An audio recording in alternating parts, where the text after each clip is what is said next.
Dear Papa Dudut, magandang araw po sa inyo at sa lahat ng mga nakikinig sa Barangay LS. Isa po ko sa mga tagahanga ninyo at hindi po pwedeng matapos ang araw ko na hindi ko napapakinggan sa radyo namin ang programa ninyo.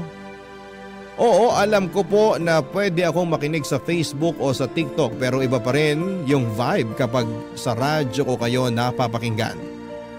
Itago nyo na lamang po ako sa pangalang Colette at may tuturing ko po ang sarili ko bilang isang breadwinner. Matanda na po kasi sina mama at papa at ayoko na silang pagtrabahuhin pa dahil baka makasama sa kanilang kalusugan. Kaya't nagdodoble kayod na lamang ako sa aking trabaho bilang empleyado sa isang laundry shop. Aaminin ko po na sobrang hirap ng buhay pero sa awa naman ng Diyos ay nakakaraos naman kami sa aming pang-araw-araw. Mabuti na lamang at may malasakit ang amo ko sa laundry shop. Madalas niyang pinapayagan ako mag-advance sa sahod kaya naman nakatutulong din ako sa pagtatapos ng high school ng nag-iisa kong kapatid na si Giselle. Malaki po ang pangarap ko para kay Giselle at ayoko na maranasan niya ang hirap na dinanas ko bilang isang breadwinner. Mahirap po ang buhay dito sa probinsya namin. Kasi hindi kalakihan ang sahod at kakaunti lang ang mga oportunidad na may maayos na kita. Kadalasan pa ay college level o graduate pa ang hinahanap ng mga employer. Ayoko na matulad sa akin si Giselle na hindi man lang nakapagtapos ng pag-aaral. Kaya nung makapagtapos siya ng high school ay sobrang proud ko po sa kanya, Papa Dudut. Pakiramdam ko ng mga panahong yon na parang nagbunga na ang lahat ng pagsusumikap ko para mapagtapos ang kapatid kong si Giselle. Oo, aaminin ko na hindi naging madali ang pagpapaaral sa kanya. May mga pagkakataon na medyo lakwatsera siya at hindi pa rin maiwasan yung mga grades niya na pasang-awa. Pero sa kabila ng lahat ng yon, sa awa ng Diyos ay nakapagtapos pa rin siya ng high school. Mabuti na lang at nandyan ako para gabayan siya para ituwid yung mga pagkakamali niya at ipakita sa kanya kung gaano kahalaga ang pag-aaral. At syempre bilang isang proud na Pilipino ay hindi mawawala ang handaan pagkatapos ng graduation. Nangutang ako sa kaibigan ko para mapagdaos kami ng kaunting salo-salo. At in-invite ko na rin ang mga kamag-anak namin. At sa mismong araw na yon ay nagkaroon kami ng pagkakataon na magkausap ni Giselle tungkol sa mga susunod niyang hakbang sa buhay niya, Papa Dudut.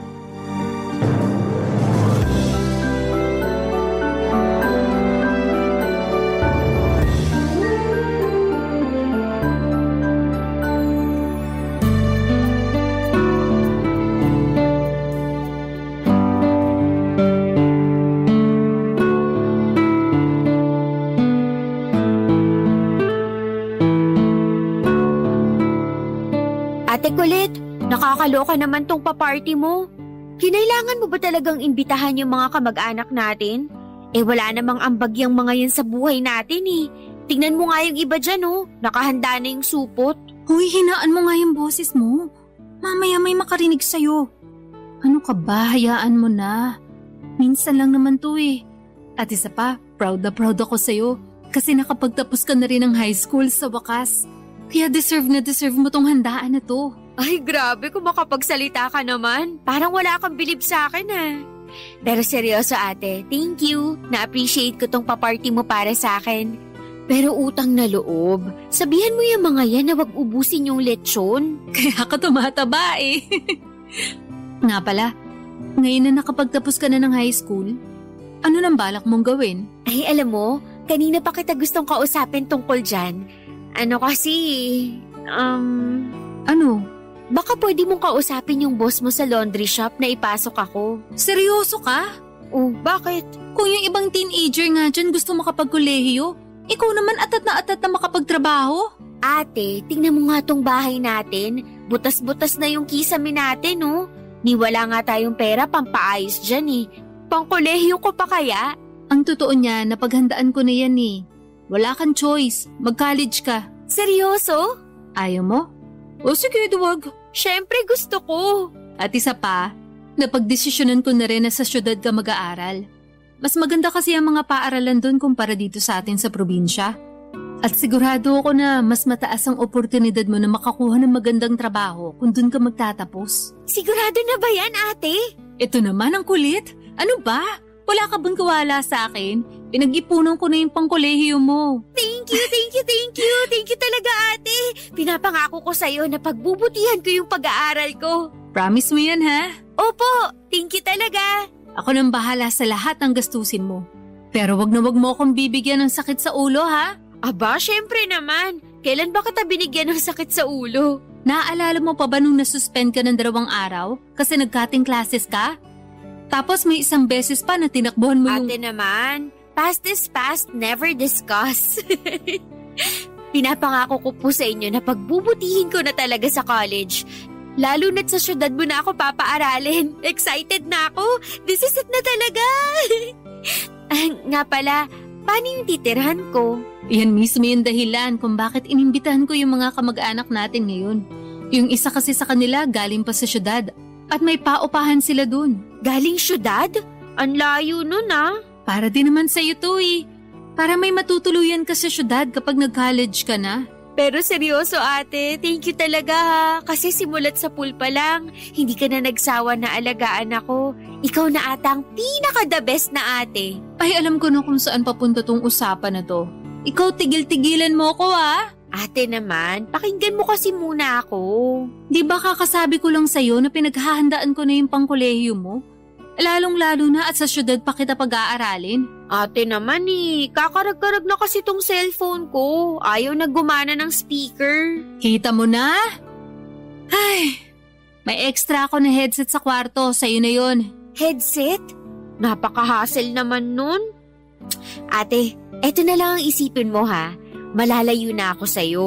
At syempre, kakailanganin ko ng maayos na cellphone para matawagan kita. O sige na, kahit kailan ka talaga. Oo na. Anong cellphone ba yung gusto mo ha? Ay, gusto ko yung tigta-tatlo yung camera sa likod. Pambihira ka?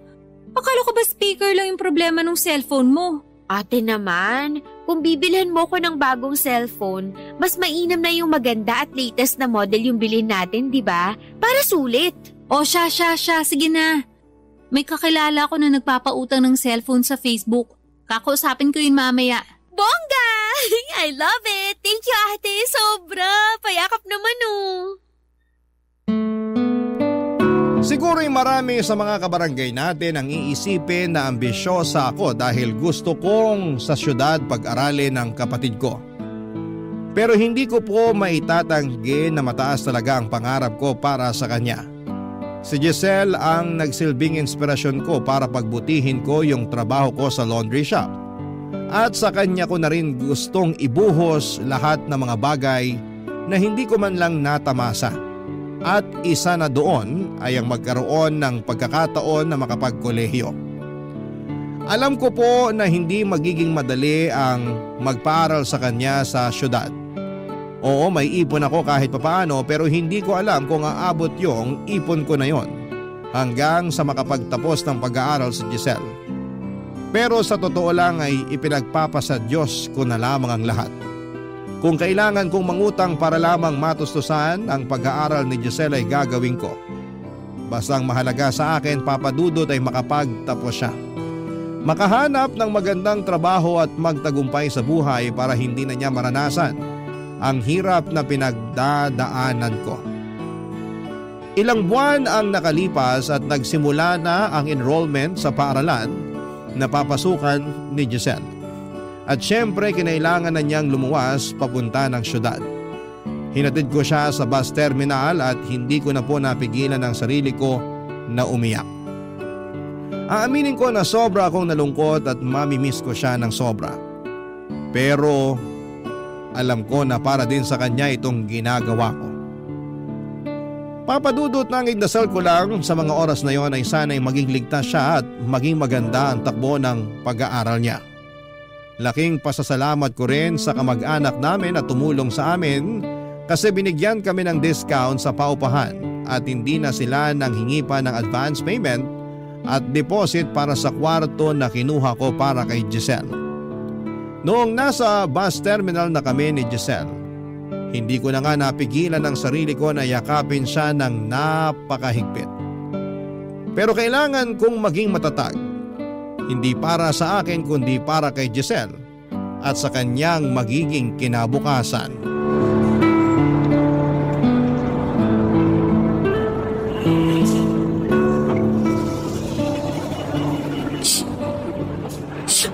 Ate, ang OA mo naman. Kung makaiyak ka dyan, akala mo naman luluwas na ako papuntang abroad. Sorry na. Pero hindi kasi ako sanay na mawawala ako sa bahay eh. Ay, alam ko na. Magtatrabaho na lang ako sa laundry shop na pinapasukan mo. Nang sa ganun, hindi mo na ako mamiss. Sige, subukan mo. At makakatikim ka sa akin, sinasabi ko sa'yo. Eto naman, biro lang. Oh, eto nga pala. Idagdag mo na yun sa allowance mo. Ha? Pero inabutan mo na ako ng pera bago tayo umalis ng bahay ah. Tanggapin mo na.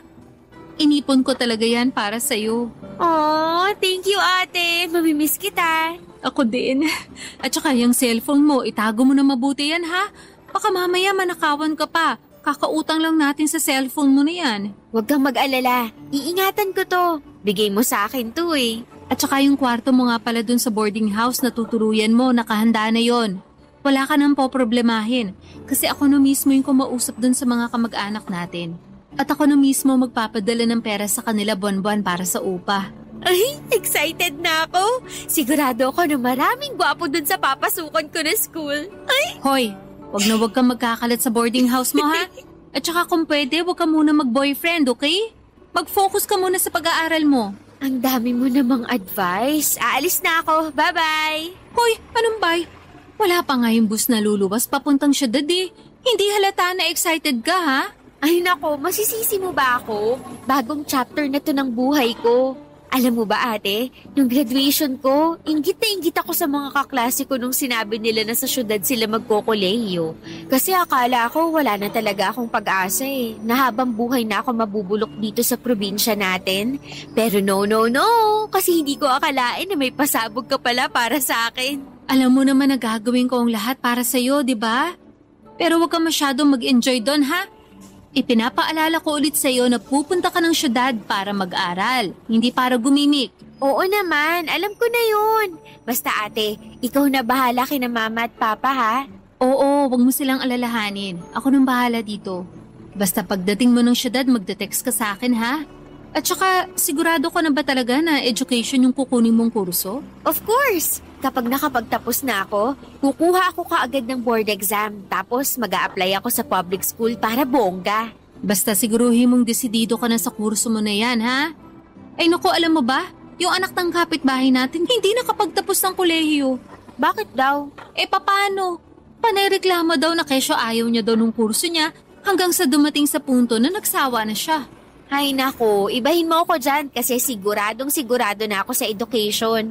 At ate, pwede bang tigil-tigilan mo na yung kakachismis sa mga kapitbahay natin? Ay, yung isang kapitbahay natin, narinig ko na buntis daw. Ha?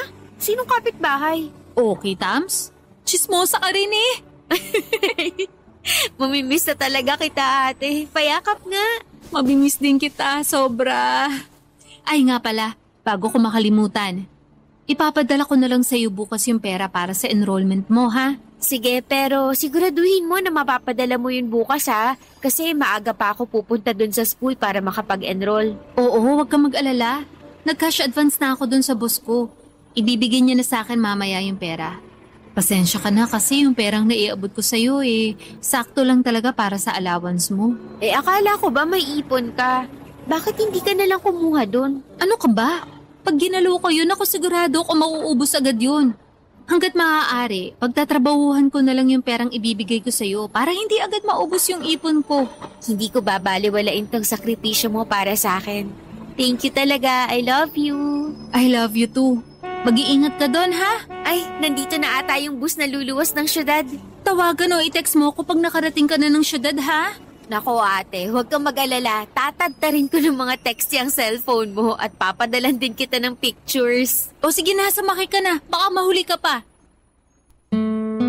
Noong tuluyan nang umalis ang kapatid ko ay hindi ko na talaga inisip yung lungkot ko. Sa halip ay pinilit kong ituon ang isipan ko sa kung ano ang ginagawa ko para sa kapatid ko. Alam ko na lahat ng sakripisyo at hirap na pinagdadaanan ko ay para magkaroon siya ng mas maginhawang buhay. 4 na oras pagkatapos niyang umalis ay tumawag si Giselle at sinabi niyang nakarating na siya sa boarding house niya sa syudad.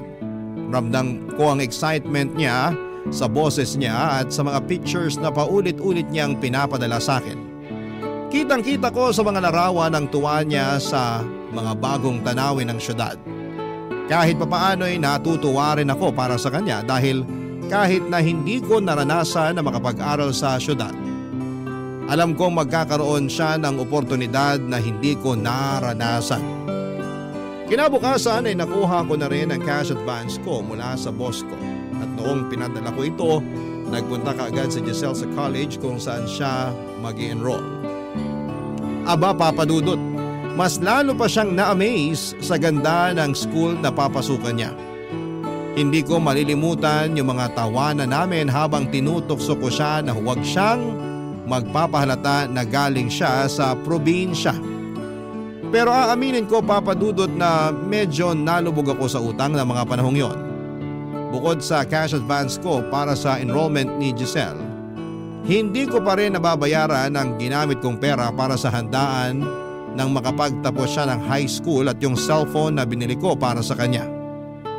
Pakiramdam ko ay papalapit na yung panahon na kailangan ko nang harapin lahat ng utang na ito. Papa Dudut, gulong-gulo ako noon.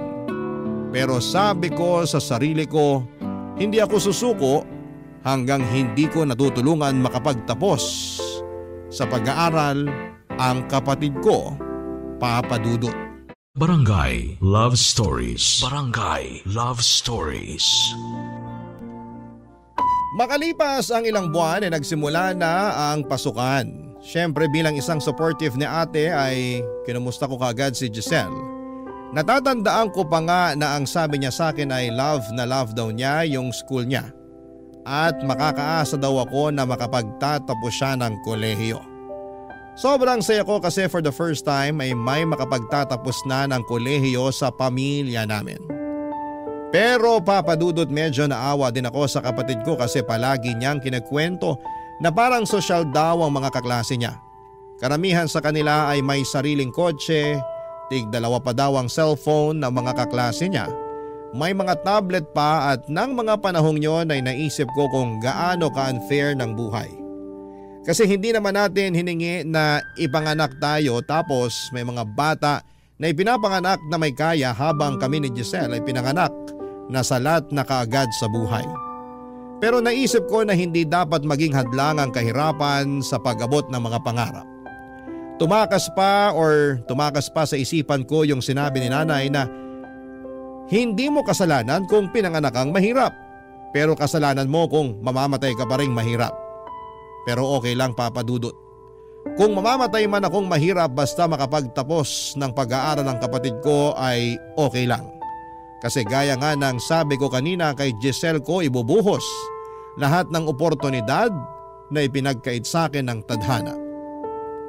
Makalipas nga ang 1 linggo ay tinawagan ko si Giselle para kumustahin ang pag-aaral niya. At ikinuwento niya sa akin ang mga nangyari sa school.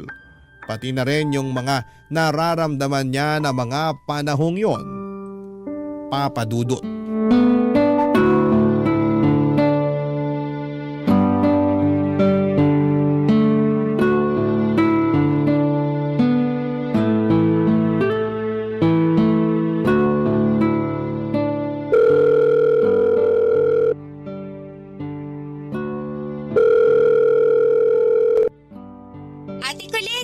Hello, Giselle?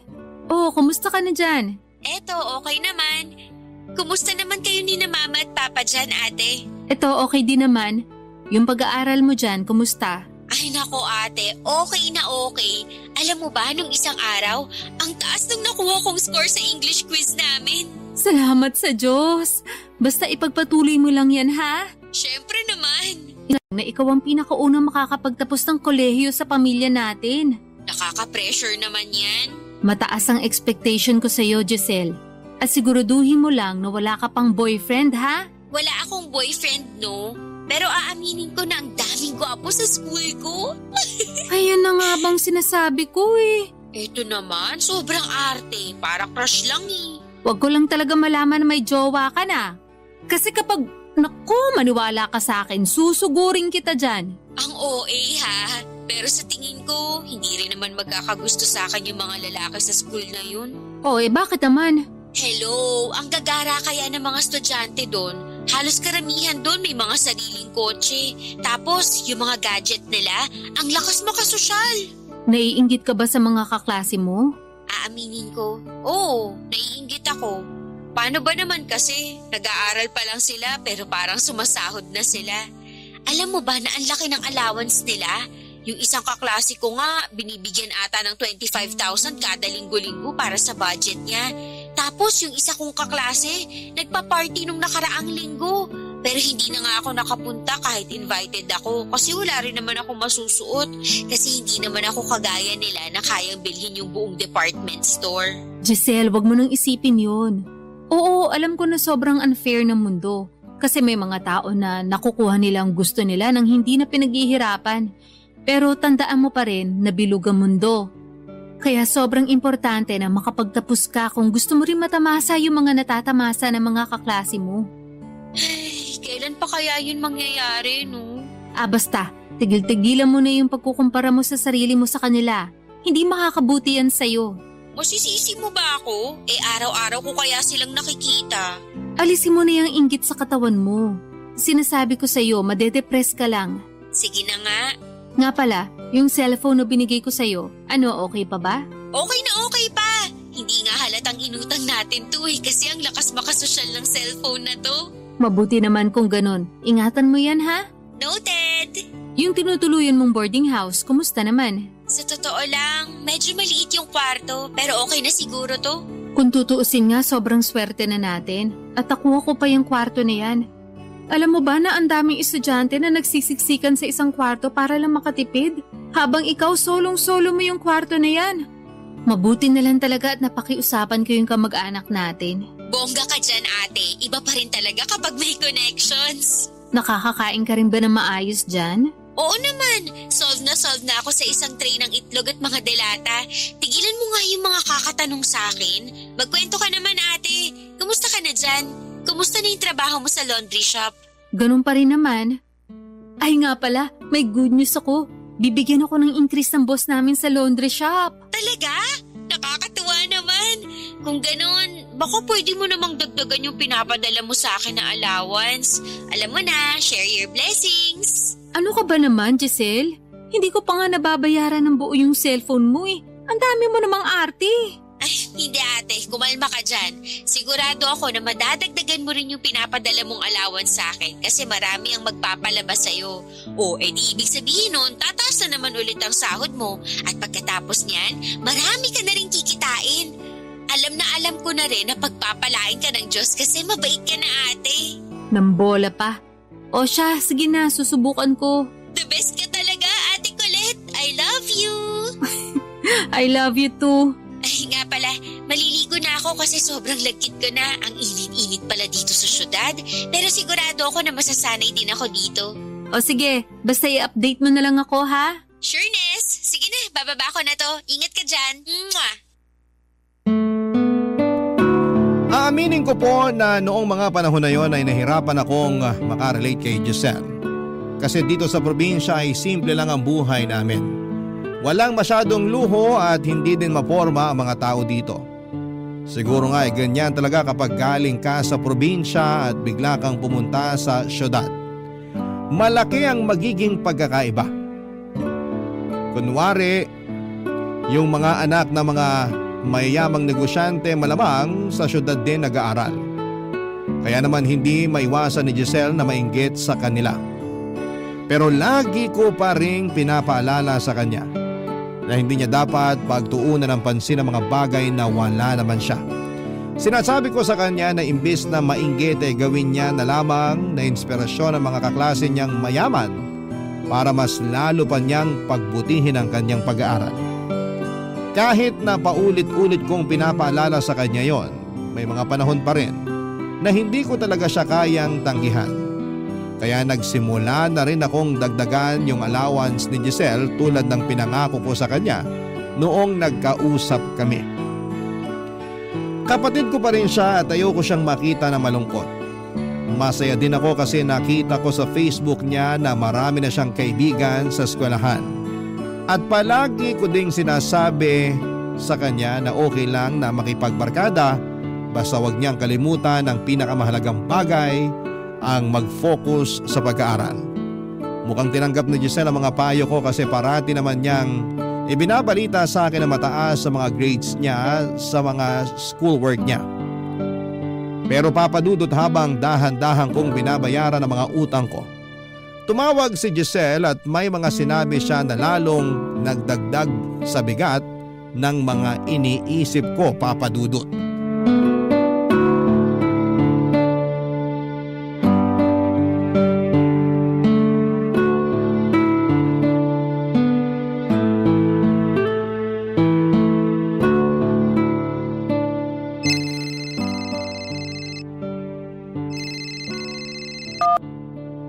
Oh, Giselle, buti naman at napatawag ka.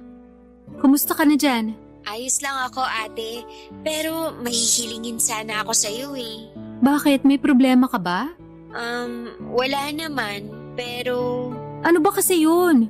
Ano, kulang pa ba yung allowance na binigay ko sa'yo? hindi. Wala ka na ba makain dyan? Hindi yun. Wala akong problema sa pagkain. Eh ano? Tungkol ba to sa upa? Sinisingil ka na ba dyan?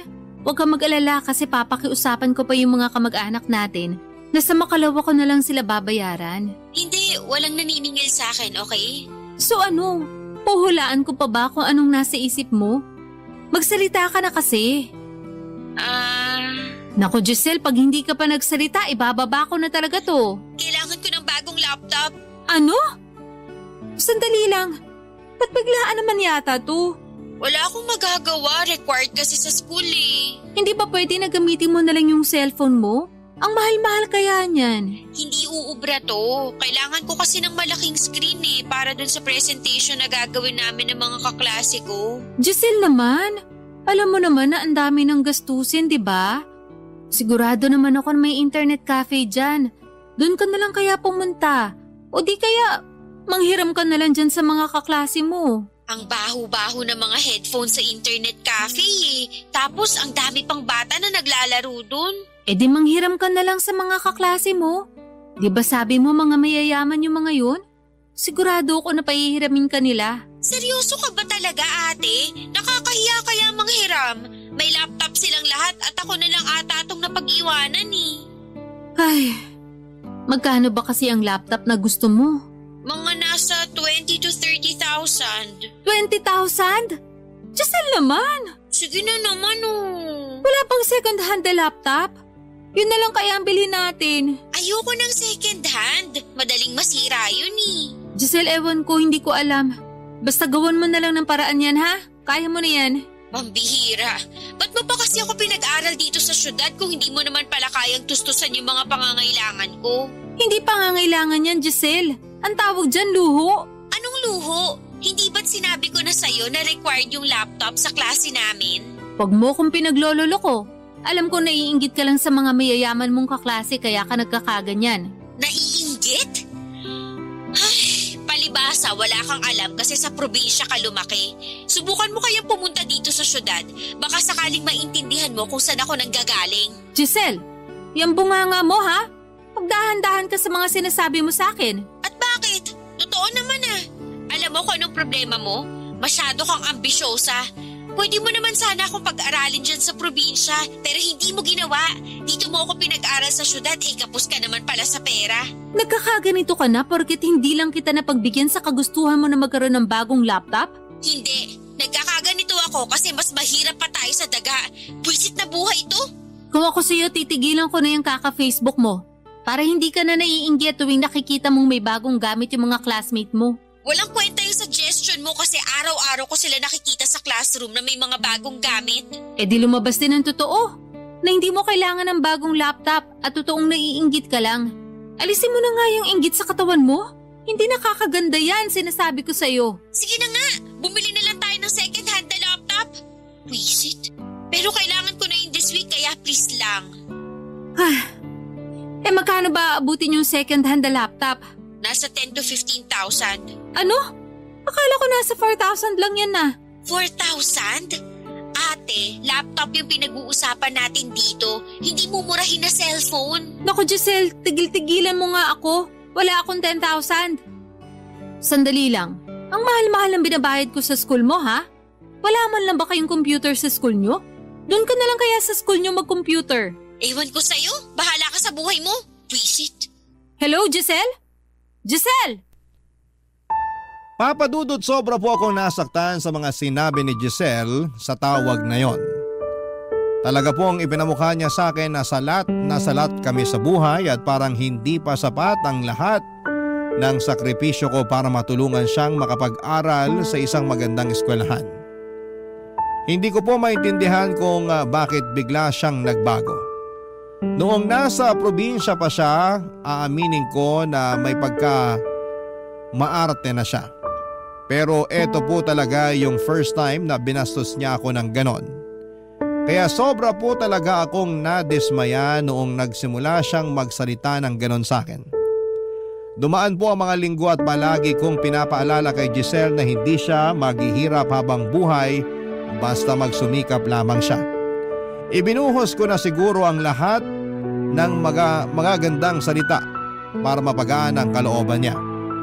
Sinabi ko pa nga sa kanya na kapag nakapagtapos siya ng college ay mabibili niya ang lahat ng gadgets at gamit na gusto niya. Pero parang hindi yata tumalab ang mga sinabi ko. Kasi karamihan sa mga mensahe ko sa kanya sa Facebook ay seen lang. Naaawa ako sa kanya pero sa totoo lang ay naiirita na rin ako. Kung tutuusin ay dapat magpasalamat siya na nakakapag-aral pa siya sa magandang eskwelahan kahit na hindi naman ganong kalaki ang kinikita ko. Hindi ako nakapag-aral sa kolehiyo dahil sa hirap ng buhay namin. At kung hindi dahil sa mga sakripisyo ko ay siguradong matutulad din siya sa akin na hindi nakapagtapos. Pero hindi ako pumayag na mangyari yon. Gumawa talaga ako ng paraan para mapaganda ang buhay niya. Pero bakit ganon? Bakit parang pinamumukha niya pa sa akin na kasalanan ko na hindi ko maibigay sa kanya ang lahat? Nang mga panahon na yon ay ipinagdarasal ko talaga sa Diyos na sana'y magpakita man lang siya ng kaunting appreciation sa lahat ng mga ginagawa ko para sa kanya. Papa Dudut. Barangay Love Stories. Barangay Love Stories. Habang patuloy ko pong sinisini Giselle ang mga chat ko sa kanya, ay patuloy ko pa rin ginagawa ang mga responsibilidad ko bilang ate niya. Nagpapadala pa rin ako ng allowance at ng pang-tuition fee niya. Pero ang nakakapanlumo ay simpleng thank you lang po ang natatanggap ko at hindi na siya masyadong nagchat-chat sa akin. Hindi na rin siya tumatawag at tuwing tinatawagan ko siya ay hindi niya sinasagot ang cellphone niya.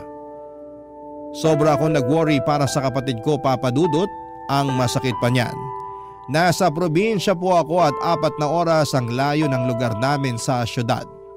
Kaya mas lalo akong nababahala.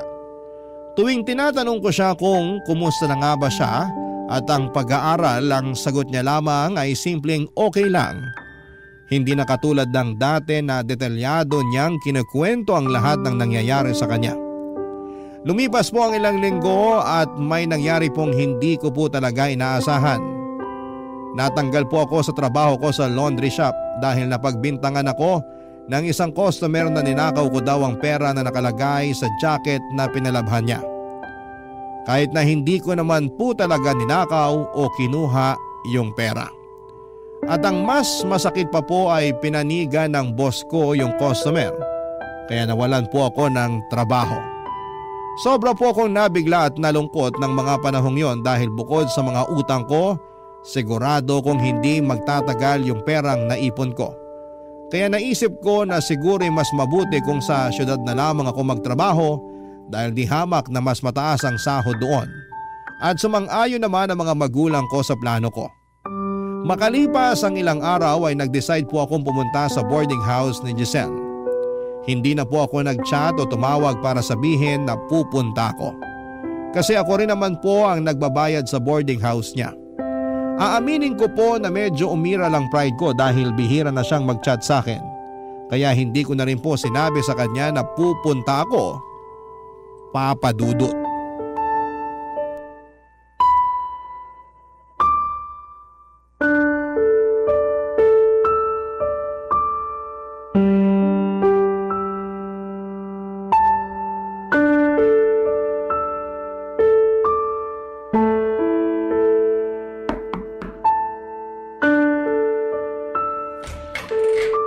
Ate Kulit? Oy, ba't parang nakakita ka ng multo? Ba't nandito ka? Ba't di ka man lang nag-chat sa akin na darating ka pala? Ang tanong, magre-reply ka kaya? Akala mo ba na hindi ako nanlulumo, na hindi mo na ako masyadong chinachat o tinatawagan, ha? Sorry na, busy lang ako sa school, yun lang yun. Ay nako, tigilan mo nga ako, Giselle. Alam ko nagtatampo ka pa rin sa akin kasi hindi kita napagbigyan sa laptop na gusto mong bilhin nung nakaraan. Ano ka ba? Wala na yun. Talaga lang ha? O ano, hindi mo ba ako papapasukin sa kwarto mo? Pumasok ka. Ate, yung tanong ko hindi mo pa sinasagot. Anong ginagawa mo dito? Sinibak ako sa trabaho. Ha? Paano nangyari yun? Pinagbintangan ako ng isang customer na ninakaw ko daw yung pera sa jacket na pinalaban niya. Tapos tong bus ko, hindi man lang ako pinaniwalaan na wala talaga akong kinalaman sa pagkawala ng pera ng customer na yun. Ano? Pero ang tagal mo nang nagtatrabaho sa laundry shop na yun ah. Aba, hindi pwede yan. Manindigan ka naman. Sa totoo lang, ayoko na ng gulo. At isa pa, mas mainam na rin siguro kung dito na ako sa syudad maghahanap ng trabaho. Kasi di hamak na mas malaki yung kikitain ko dito. At para mabantayan na rin kita. Naku, hindi na kailangan. Bumalik ka na lang sa probinsya. Mas kailangan ka ni na mama at papa doon. Hoy Giselle, baka nakakalimutan mo na ako yung nagbabayad ng upa mo dito. Kaya may karapatan ako na manatili dito kung kailan ko gusto. Pero ate… Ay hindi. Alam ko na gusto mo masolo tong kwarto na to kasi naiinggit ka sa mga mayayaman mong kaklase na may sariling kwarto. Pero wala kang choice. Kasi kailangan ko makahanap agad ng trabaho dito sa syudad para matustusan ko yung mga pangangailangan mo. Sige na nga. Siya nga pala, yung pag-aaral mo, kumusta naman? Okay lang, ganun pa rin. Boring. Anong ibig mong sabihin na boring, ha? Ate naman, ang kulit mo rin eh. Kakarating mo pa lang dito pero ang dami mo ng tanong. Hindi pa nga ako nakaka-move on na bigla-bigla ka na lang sumusulpot dito. Giselle, umamin ka nga sa akin. May boyfriend ka na ba? Kaya ka ba nagkakaganito kasi mas inuuna mo na yung pagkakaroon ng jowa kaysa sa pag-aaral mo, ha? Wala akong boyfriend, ano ba? O siguraduhin mo lang. Kasi kapag nalaman ko na may boyfriend ka, makakatikim ka na talaga sa akin. Ang kulit mo naman eh. Sinabi na ngang wala, di ba? Mabuti naman at nagkakaintindihan tayo. Nga pala, may dala akong banig para solo mo pa rin yung kama. Dito na ako sa baba matutulog. Tapos, ilalagay ko na itong mga damit ko sa drawer mo, ha? Ano ba tong drawer mo? Ba't ang hirap buksan? Ate, sandali lang. Ayan. Sandali lang. Ano to? Wala. Libro ko lang yan sa school. Talagang gagawin mo pa akong tanga? Laptop to eh. Saan mo nakuha yung pambayad dito, ha? Bakit ka may laptop? Kailan mo pa nabali to? Galing yan sa perang pinapadala mo sa akin. Sa allowance ko. Wag mo nga akong pinaglololo ko. Mukhang mamahalin to ah. Oo na. Sige na. Aaminin ko na. Inutang ko sa online yung laptop na yan. Napakatunta mo talaga. Lubog na nga ako sa utang tapos dadagdagan mo pa? Kung tutuusin, pera ko rin naman ang ginagamit mo pambayad dyan eh. Hindi ka pa talaga nag-iisip, ha? Ate, kumalma ka nga. Napakinabangan ko din naman yan ah. Kung hindi dahil sa laptop na yan, malamang marami na akong subjects na nabagsak. Sige Giselle, pagbibigyan kita. Babayaran ko tong laptop mo. Pero huli na to ah. Huling-huli na. Sobrang sakit po at nakakapanlumo na nagawa kong paglihiman ng sarili kong kapatid. Alam ko po na may mga pagkakataon na naiinggit siya sa mga tao na mas maganda ang kalagayan sa buhay. Pero hindi ko inisip na darating siya sa punto na mangungutang siya para lamang makakuha ng mga bagay na gusto niya. Sobra po ako na-disappoint. At mabuti na lamang po at magkasama na kami ngayon sa boarding house para kahit papaano ay mabantayan ko siya. Sinubukan ko rin po maghanap ng trabaho sa syudad, Papa Dudut, pero karamihan po ng mga trabahong mataas ang sahod ay naghahanap ng college graduate o kaya naman ay college level. Pero dahil sa pagpupursige ko ay nakakita rin ako ng trabaho sa isang local na department store kung saan ang kailangan lang ay high school graduate. Sinabi po ng manager na pwede na akong magsimula sa susunod na linggo. Ibig sabihin noon ay meron pa akong isang linggo na walang ginagawa sa boarding house bago ako magsimula sa trabaho. At tungkol naman po kay Giselle ay unti-unti po ako nagtataka kasi napapansin ko na parang wala siyang pakialam. Panay kasi ang pindot niya ng snooze tuwing kailangan na niyang bumangon para pumasok sa eskwela. Doon po ako nagsimulang mag-alala na baka nagka-cutting class na naman siya tulad ng ginagawa niya noong nasa high school pa siya. Kinompronta ko po si Giselle tungkol dito at ang sabi niya sa akin ay wala daw akong dapat na ipag-alala kasi kahit may mga pagkakataon na nalilate siya sa klase, pasado pa naman daw yung mga subjects niya. Aaminin ko na kahit na gano'n ay sobrang disappointed pa rin ako sa kanya. Pero medyo gumaan din naman ang pakiramdam ko lalo na noong sinabi niya sa akin na wala siyang bagsak na mga subjects. Sobra pong nakakapanibago na nakatunganga lamang ako sa boarding house kasi hindi talaga ako sanay na walang ginagawa. Pero siguro mas mabuti na rin po ito kasi parang naka-leave ako ng isang linggo bago ko simulan ang trabaho ko sa department store kung saan ako natanggap. Isang gabi habang nararamdaman ko yung inip sa boarding house, naisipan kong mag-ayos at linisin ng maigi yung kwarto namin ni Giselle. Gusto ko sanang gawing productive ang oras ko kaya sinimulan ko ang paglilinis habang nasa dirty kitchen si Giselle. Pero hindi ko talaga ine-expect na sa mismong araw na yon, madidiskubre ko ang isang bagay na matagal nang itinagong sekreto sa akin ng sarili kong kapatid, Papa Dudut.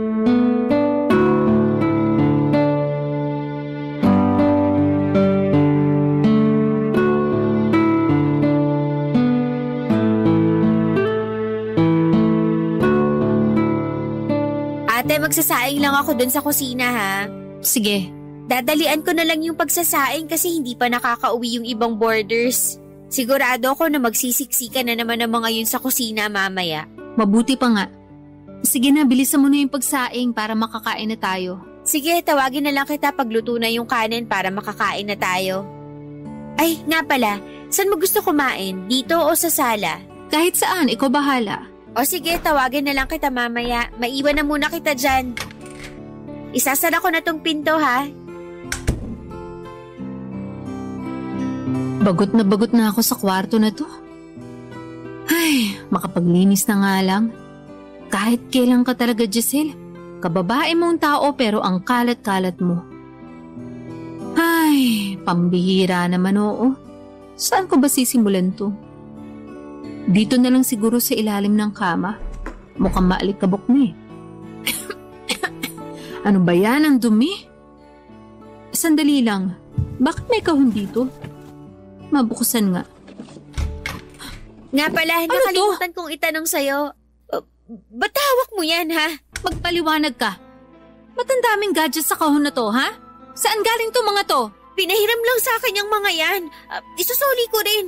Magsasalita ka o magwawala ako dito sa boarding house. Huwag mo akong susubukan. Sumagot ka. Maniwala ka naman sa akin, oh. Pinahiram lang sa akin yung mga yan. Talaga ba? Tingnan mo nga ang laman ng kahon na to. May cellphone, MP3 player, tablet at digicam. Giselle, magsalita ka. Kung hindi iahampas ko ang lahat ng to sa pagmumukha mo. Isa! Oo na, hindi sa akin yan. Anong ibig mong sabihin, ha? Ninakaw ko yan sa mga kaklase ko. Ninakaw ko yan sa kanila kasi nanunuot sa buto yung inggit ko sa kanila. Hayop ka! Ginawa ko lahat para sa'yo. Nalugmok ako sa utang at nagpakahirap ako sa trabaho para lang matustusan yung pag-aaral mo. Tapos pag nanakawan mo lang pala yung mga classmates mo, ha? Bakit ate? Masisisi mo ba ako? Kung tutuusin, kasalanan mo rin to kasi pinag-enroll mo ako sa mamahalin na eskwelahan. Napaka-inggitera mo! Tapos ngayon kasalanan ko pa, ha? Ang babaw mo, Giselle! Ang babaw mo! Mababaw na kung mababaw. Pero sa tingin mo ba hindi ako nahihirapan na hindi ako nakakasabay sa mga kaklase ko? Tuwing nakikita ko sila, pakiramdam ko para akong sinumpa ng Diyos kasi pinanganak tayo na mas mahirap pa sa daga. Naririnig mo ba yung sarili mo? Anong klaseng pangangatwiran yan, ha? Tatapusin na natin tong kalokohan na to. Bukas na bukas, pupunta tayo sa school mo. Tapos isusoli mo yung mga ninakaw mo sa mga classmate mo at hihingi ka ng tawad sa kanila. Sorry pero hindi ko na magagawa yun. Pinaninindigan mo ba talaga yung pagiging magnanakaw mo, ha? Hindi ko na masusoli sa kanila yan kasi hindi na ako pumapasok. Anong sinabi mo? Simula nung naging malaking issue na sa school yung pagkawala ng mga gamit ng kaklase ko, natakot na ako kaya hindi na ako pumasok ng school. Ate Colette, tama na please. Sinira mo yung pangarap ko sa'yo. Sa mga borders, naririnig nila tayo. Nahihiya ka sa mga borders? Pero sa akin hindi ka na nahihiya. Sinayang mo lahat ng pagod ko. Lahat ng sakripisyo ko, lahat ng paghihirap ko. Sinayang mo yun dahil napaka-materialistic mo. Sakim ka, ganid! I'm sorry, patawarin mo na ako. Hindi ko na uulitin, promise. Talagang hindi mo na uulitin. Kasi hindi na kita pag-aaralin. Alam kong nagkamali ako, pero kailangan mo ba talaga akong parusahan ng ganito? Ang kapal na mukha mo para magpa-victim. Kung may biktima man sa ating dalawa, ako yun. Napakalaking kahihiyan nitong ginawa mo, Giselle. Ate, luluhod ako sa harapan mo kung kinakailangan. Patawarin mo lang ako, parang awa mo na. Ayoko na, Giselle. Sagad na yung pasensya ko sa'yo. Isusoli mo to mga ninakaw mo, pero itong tatandaan mo. Simula sa araw na to, wala ka na maaasahan na kahit anumang tulong galing sa akin.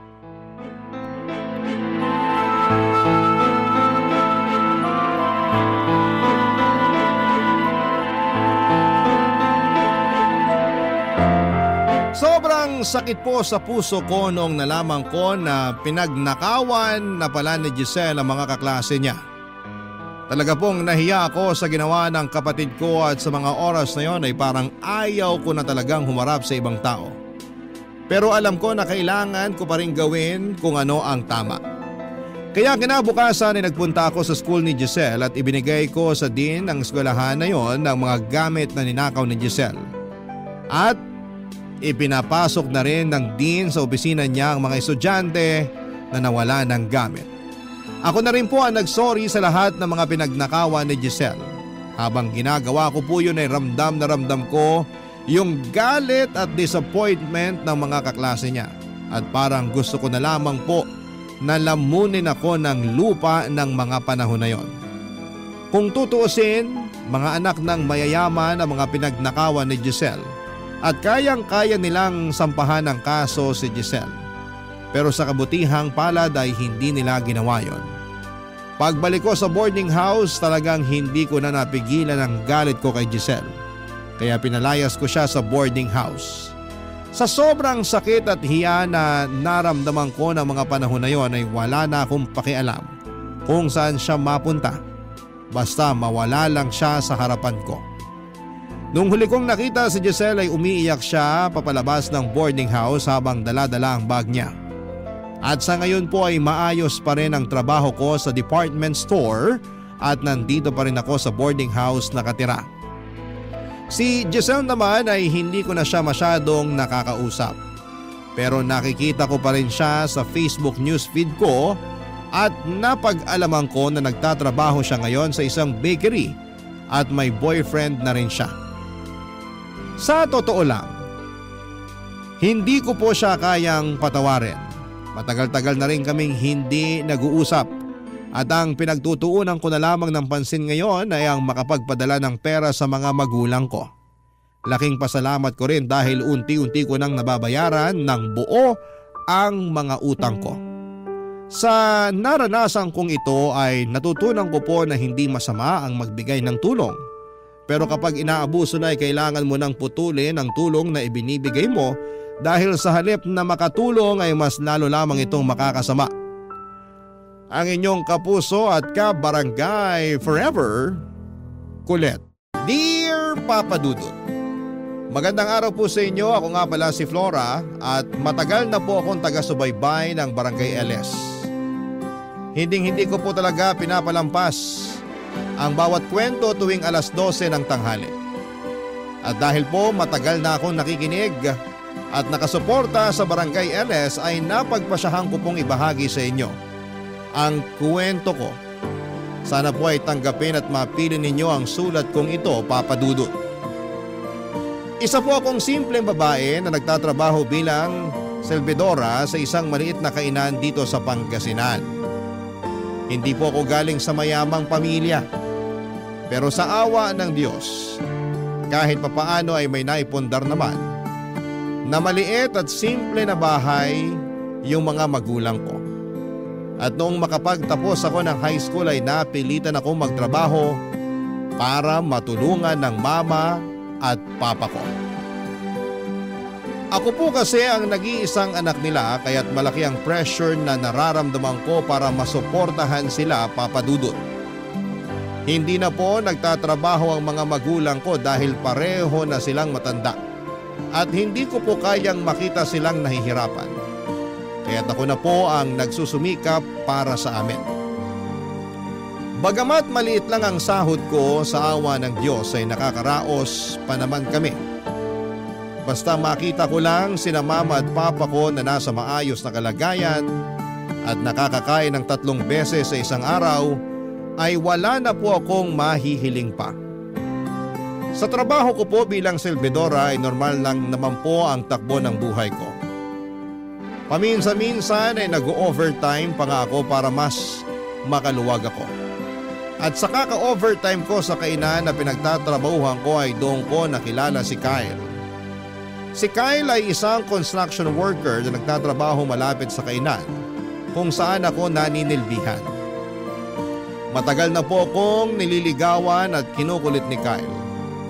Pero Papa Dudut, ayaw ko po talaga siyang sagutin kasi sa tingin ko ay sayang lang ang oras sa love life na yan. At mas gusto ko pong ituon ang buong atensyon ko sa trabaho at sa pangangalaga ng aking mga magulang. Ngunit ilang buwan din po akong kinulit ni Kyle na sagutin ko siya.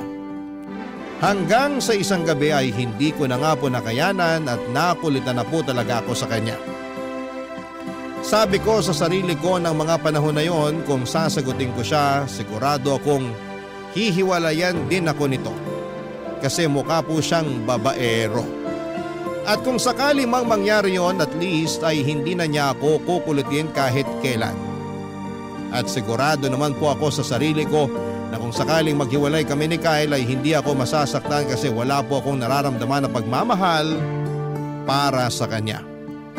Amoy pawis po siya, Papa Dudut, at tuwing gabi madalas siyang makipag-inuman sa kanto kasama ang mga kasamahan niya sa construction. At isa pa ay gwapong-gwapo din siya sa sarili niya. Ngunit dahil maliit lang po ang lugar namin, kahit na anong gawin kong pag-iwas sa kanya ay talagang palaging magkukrus ang landas naming dalawa ni Kyle, Papa Dudut.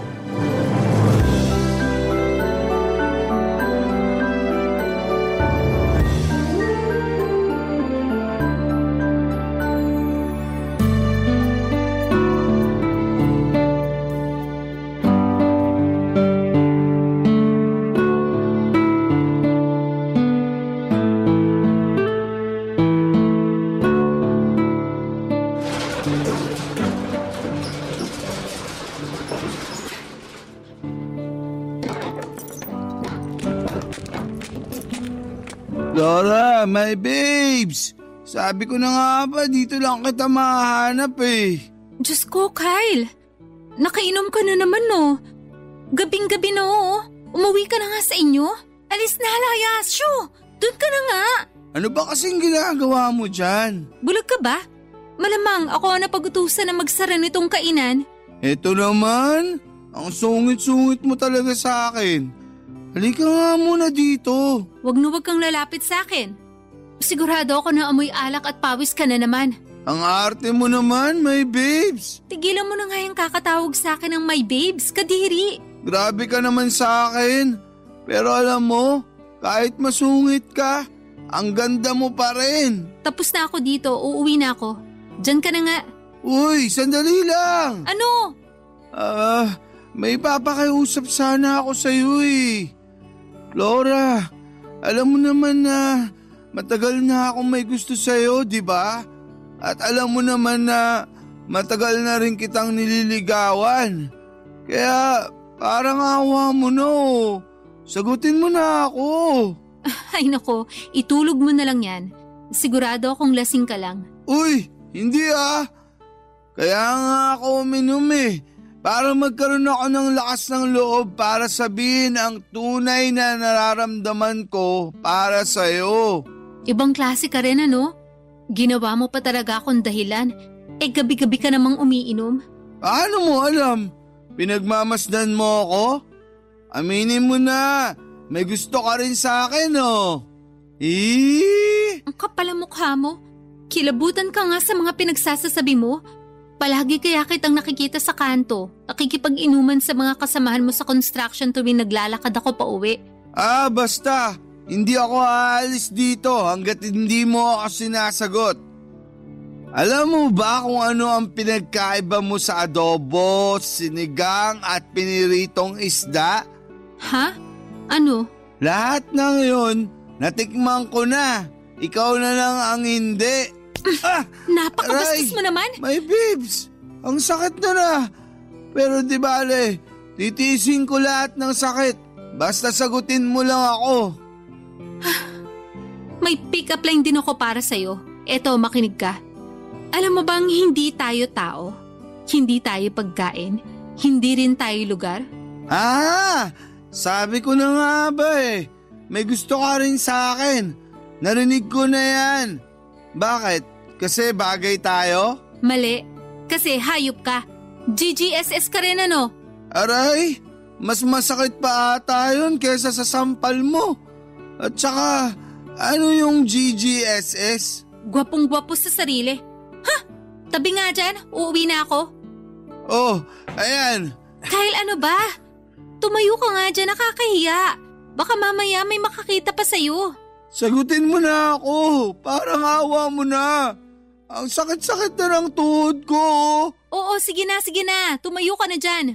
Ano? Oo na, sinasagot na kita. Sa wakas! Thank you! Payakap nga! Hoy! Bago mo ko yakapin, maligo ka muna. Sa amoy mong yan, hindi niya tatalab yung sabon sa'yo. Subukan mo kayang gumamit ng laundry detergent. Baka sakaling gumana pa. Wala akong pakialam. Kahit buong magdamag mo pa akong tarayan. Basta, masaya ako na sinagot mo na rin ako sa wakas. Bumalik ka na nga dun sa mga kainuman mo. Uuwi na ako kasi sigurado akong hinahanap na ako ng mga magulang ko. Basta, aabangan kita dito bukas ng gabi ha.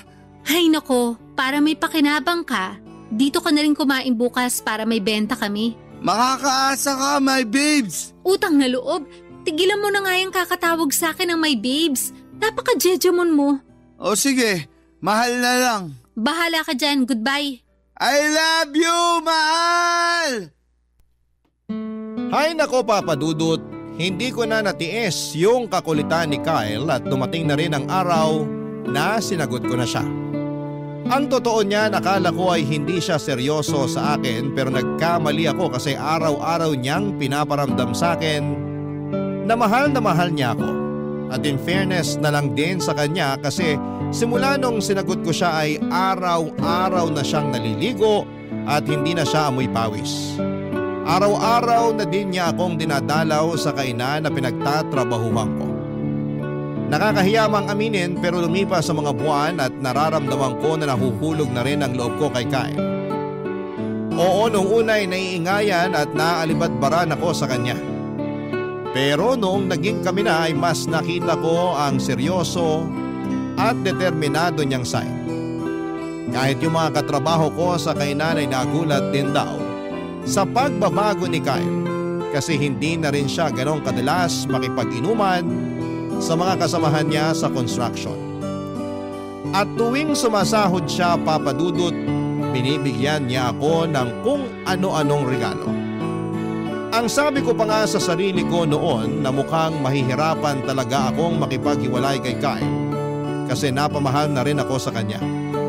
Sino ba naman kasi ang hindi mapapamahal sa isang lalaki na gagawin ang lahat para lamang mapasaya ka, hindi ba? At mukhang nahusgahan ko rin si Kyle kasi hindi naman pala siya babaero. Hindi siya nagkulang na ipakita sa akin na ako lang ang nag-iisang babae sa buhay niya. At habang tumatagal kami ni Kyle ay mas lalo akong nai-inspire at nagkakagana na sipagan yung trabaho ko sa kainan. At makalipas nga ang ilang buwan, Papa Dudut, na pagdesisyonan ni Kyle, nasa isang mamahaling restaurant kami mag-first date. Tandang-tanda ko pa noon na sinabi ko sa kanya na sa tabi-tabi na lang kami kumain. Pero siya ang nagpumilit kasi gusto raw niyang maging espesyal ang first date namin at sagot niya na daw yung babayaran namin. Kaya mas lalo lang talaga ako na-in-love sa kanya.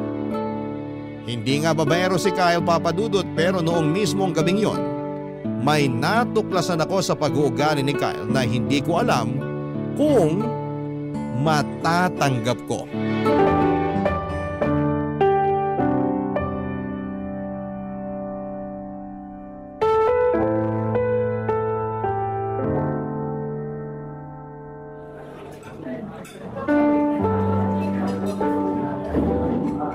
Mahal, salamat talaga at dito mo ko dinala ha. Pero ang totoo niyan, hindi mo naman kailangan gawin to eh. Ang mahal-mahal kaya dito. Sigurado ka bang kaya mong bayaran yung mga in-order natin? Oo, huwag kang mag-alala. May dala naman akong pera. Pinag-ipunan ko talaga tong first date natin. Uy, ba't mukhang naiinis ka? May nagawa ba ako masama? Wala. Nabibwisit lang kasi ako sa waiter na kumuha ng order natin. Ha? Bakit naman?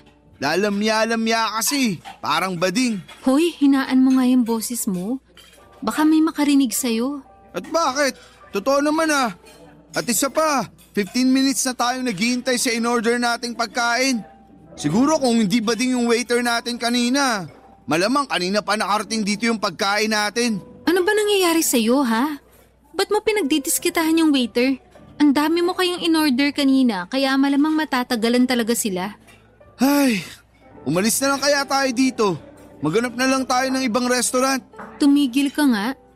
Sigurado akong niluluto na yung in-order natin. Maghintay ka na lang dyan. Kung alam ko lang na ganito yung magiging kahihinatnan ng lahat ng to, sana hindi na lang tayo dito nagpunta. Alam mo, naninibago ako sa'yo. Ngayon lang kita nakitang ganito kagalit. Umamin ka nga. Ano ba talaga ang problema, ha? Wala. Sige na, sabihin mo sa akin. Kasi kung kikimkimin mo yan, mas lalo ka lang magagalit. Sinabi na nga wala eh. Kung hindi mo ako kakausapin na maayos, aalis na lang ako. Ipa-take out mo na lang yung mga in-order nating pagkain. Mahal, sandali lang. Wag, umupo ka muna. Sige na, sasabihin ko na sa'yo. Magsalita ka na kasi para hindi ka na nagagalit ng ganyan. Oo na. Ay, galit ako sa mga bakla.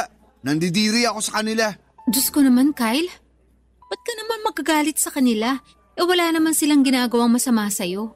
At isa pa, mga tao lang din sila katulad natin. Mali! Nandidiri ako tuwing nakakakita ako ng mga katulad nila. Wala na silang ibang ginawa sa lipunan kung hindi ang magkalat. Umayos ka nga. Napaka mapanghusga mo naman. Eh bakit? Totoo naman ah.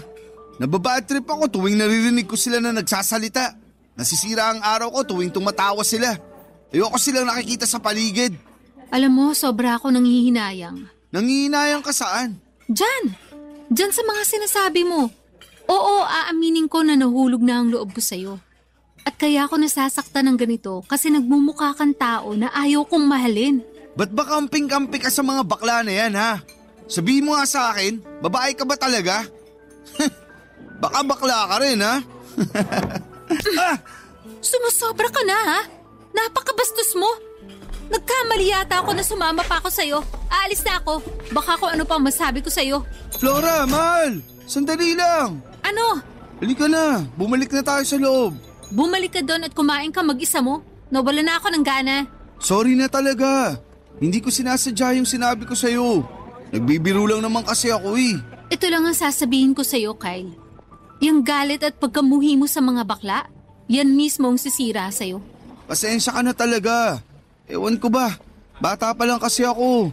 Nandidiri at naiinis na kasi ako sa kanila. Pwes hindi ka na bata. Alam mo na ang mali at tama. Matuto kang kontrolin yung mga emosyon mo. Lalong-lalo na kung wala namang ginagawang masama sa iyo yung tao. Oo na. Halika na, bumalik na tayo sa loob. Ipangako mo muna sa akin na magbabago ka na. Ha? Sinasabi ko sa'yo, kung hindi mo susubukan magbago, hihiwalayan kita. Oo, sige na. Susubukan ko para sa'yo. Huwag mong gawin to para sa akin. Gawin mo to para sa sarili mo. Oo na, pangako yan. Promise. Halika na. Sobra akong nagulat ng gabing yon, Papa Dudut.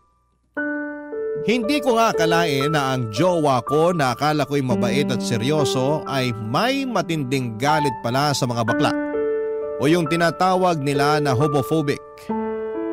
Ang mga katulad ni Kyle ang dahilan kung bakit marami sa mga kababayan natin sa LGBTQ+ community ang nahihirapang magpakatotoo sa sarili nila.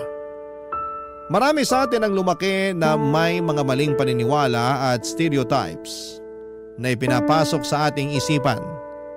Kaya't nagiging mahirap para sa iba na tanggapin at yakapin ang pagkakaiba-iba ng bawat isa. Lalo na sa usaping sexual na oryentasyon.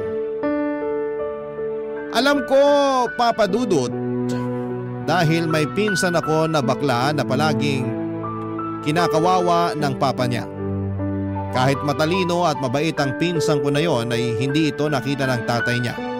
Kaya madalas siyang umiiyak at lumalapit sa akin kapag siya ay pinagmamalupitan ng tito ko. Awang-awa ako sa pinsan ko na yon kasi hindi lang siya sa bahay nakakaranas, Papa Dudut, ng diskriminasyon, kundi pati na rin sa eskwelahan.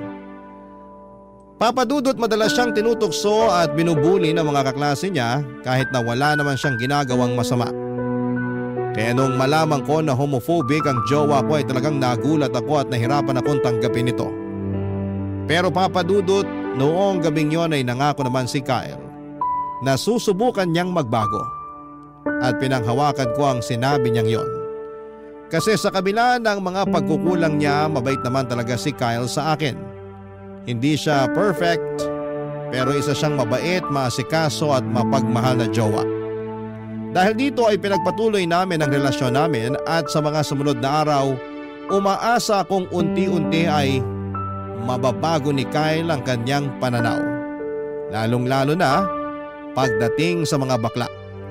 At noong mga panahong yun ay naisip ko na siguro kung ako ang magiging gabay at kung magiging matyaga ako sa pag-iintindi sa kanya, baka balang araw ay mawala rin ang galit ni Kyle sa mga bakla at matutunan niyang tanggapin na lahat ng tao ay magkakaiba, Papa Dudut.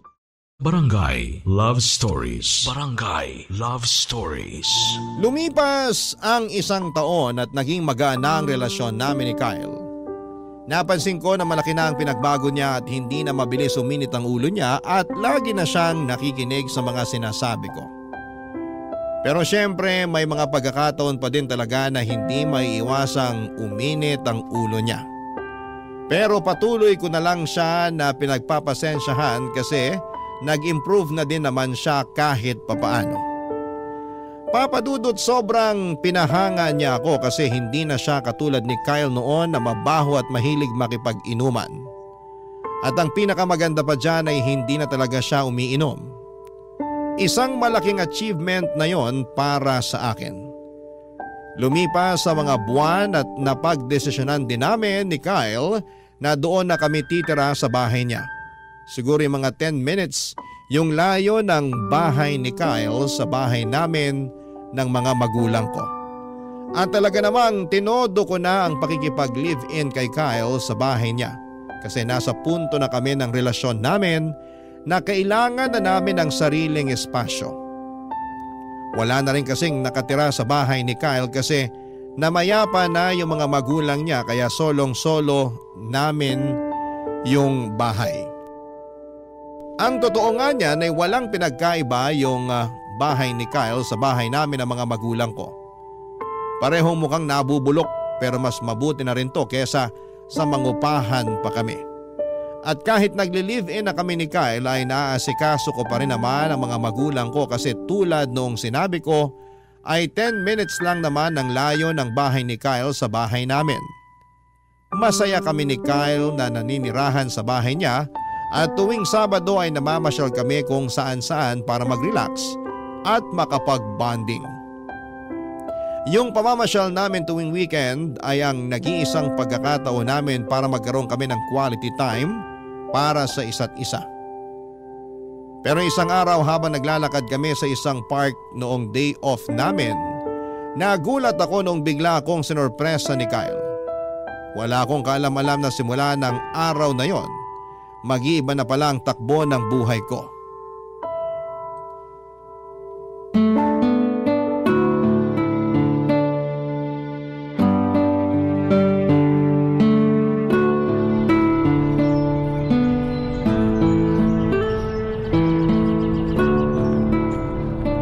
Ganda talaga dito sa park.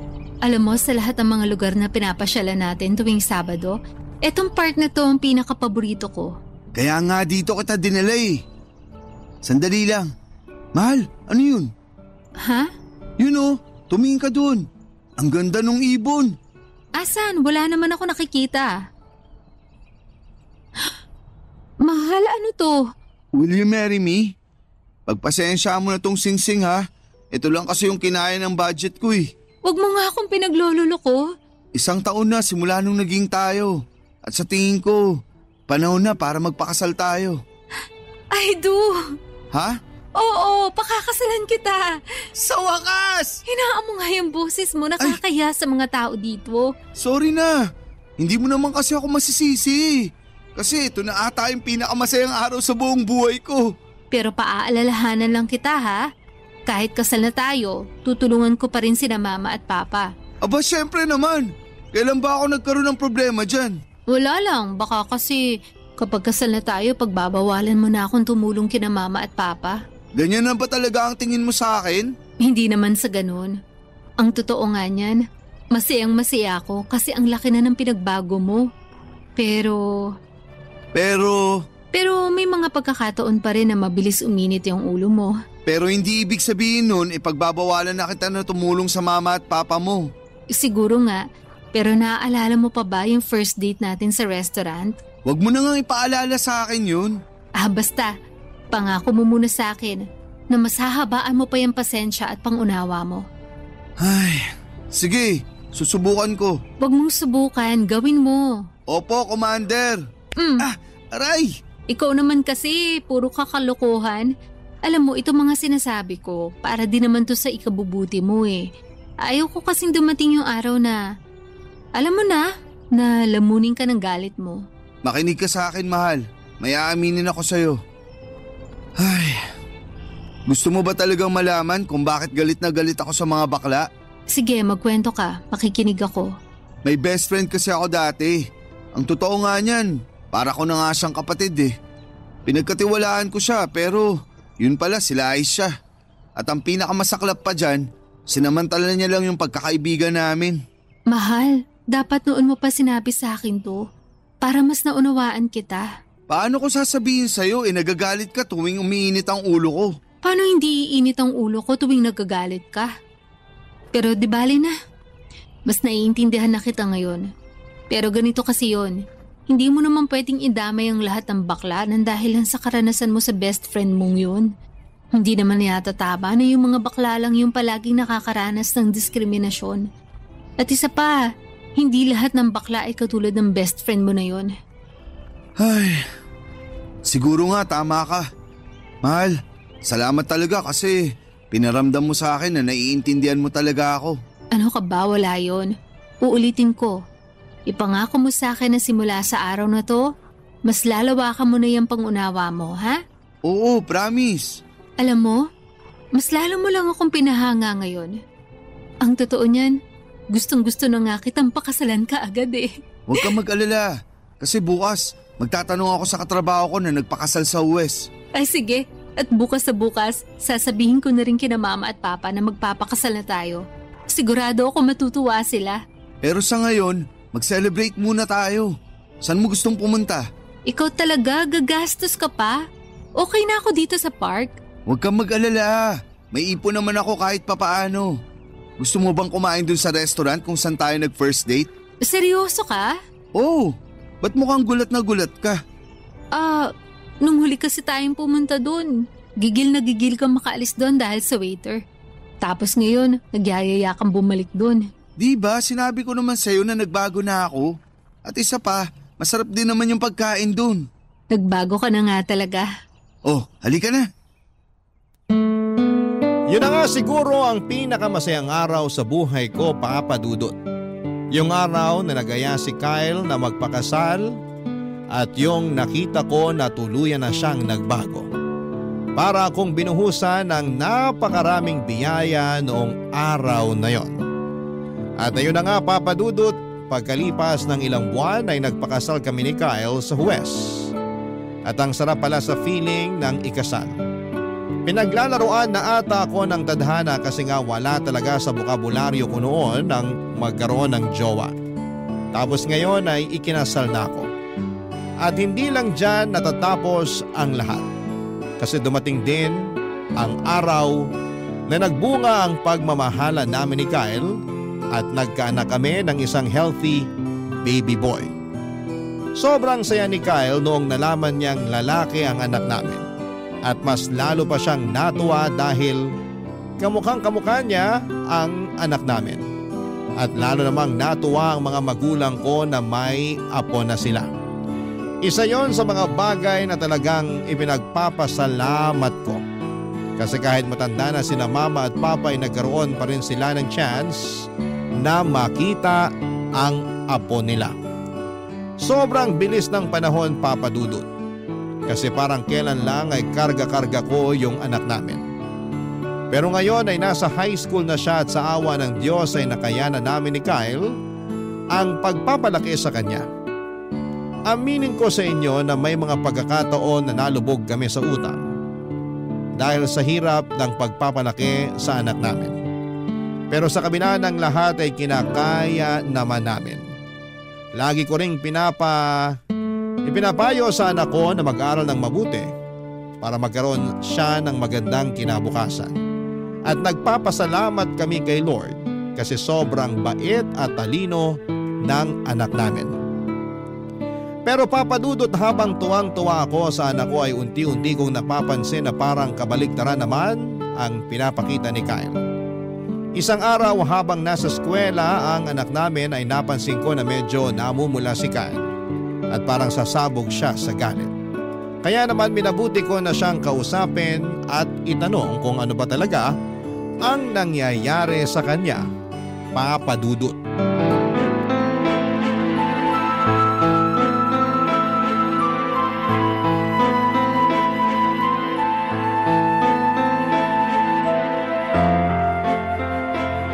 Kyle, ano bang problema mo? Yang anak mo, pagsabihan mo yan ha. Sandali nga. Pag-usapan natin to na maayos. Maupo ko nga muna dito. Ay, hindi ko na gusto ang nakikita ko dyan sa anak mo. Ano ba kasi talaga ang problema? Paano kita maiintindihan kung bigla-bigla ka na lang nagagalit dyan? Yang anak natin habang tumatagal, napapansin ko na mas lalong lumalambot. Ang sagwa tignan. Kamukha ko pa naman yung batang yun. Nakakahiya. Yan lang ba ang pinoproblema mo? Oo, bakit? Akala ko ba nagbago ka na? Nagbago na naman talaga ako ah. Ang hindi ko lang talaga matanggap ay kung bakit sa anak pa talaga natin nangyayari to. Kung sakali mang bakla ang anak natin, hindi kabawasan yun sa pagkatao niya.